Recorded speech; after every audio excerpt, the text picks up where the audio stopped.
மீண்டும் நான் தெரிவிக்க விரும்புகிறேன், விரைவில் தமிழ்நாட்டில் திராவிட முன்னேற்ற கழகத்தினுடைய ஆட்சி உதயமான உடனே இந்த நீட் தேர்வை சட்டப்படி ரத்து செய்கிற முயற்சிகளை நாங்கள் முழுமையாக ஈடுபடுவோம், அதில் வெற்றி காண்போம் என்பதை நான் உறுதியோடு தெரிவித்துக் கொள்ள விரும்புகிறேன். எங்க வேணாலும் நடத்தி காட்டலாம். பெரியாருடைய மண் தமிழ்நாடு என்பதை புரிந்து கொண்டால் உங்களை ஓட ஓட விரட்டுவோமே தவிர இங்க நீட் நடக்காது.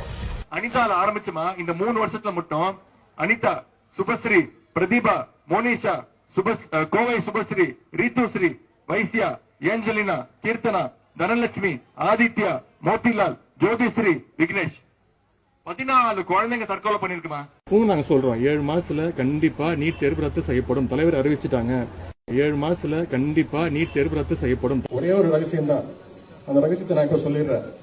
கொஞ்சமாச்சு வெக்கம், மானம், சூடு, சொரணை, மாணவர்கள் மீது ஒரு நம்பிக்கை, மக்கள் நல்லா இருக்கணும், தமிழக மக்களோட உரிமைகள் பறிபோக கூடாது அப்படின்னு நினைச்சா மட்டும்தான் போதும். அது நம்முடைய தலைவர், அந்த ஆளுமை திறன் நம்முடைய தலைவர் தான். தமிழக மக்களாகிய உங்களுடைய ஆதரவோடு நம்முடைய தலைவர் தலைமையிலான ஆட்சி அமையும். அப்போ தமிழ்நாட்டில் நீட் இருக்காது. பழையபடி +2 மார்க்கை வச்சே நம்ம பசங்க மெடிக்கல் படிக்கத்தான் போறாங்க.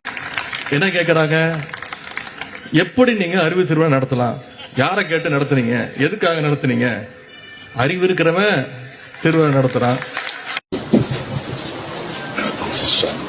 அவன்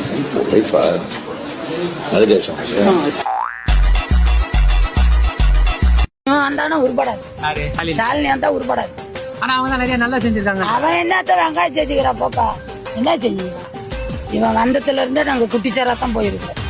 மக்களுக்கு நல்லா நடக்கலன்னு நினைக்கிறேன். ஆமா, எதுவும் நடக்கல, எதுவுமே இல்ல, எல்லாம் விலைவாச்சு, எல்லாம் விலை. எது வாங்க போனாலும் நிறைய கொள்ளை கொலை, பெண்ணுங்களை கற்பழிக்கிறது நிறைய.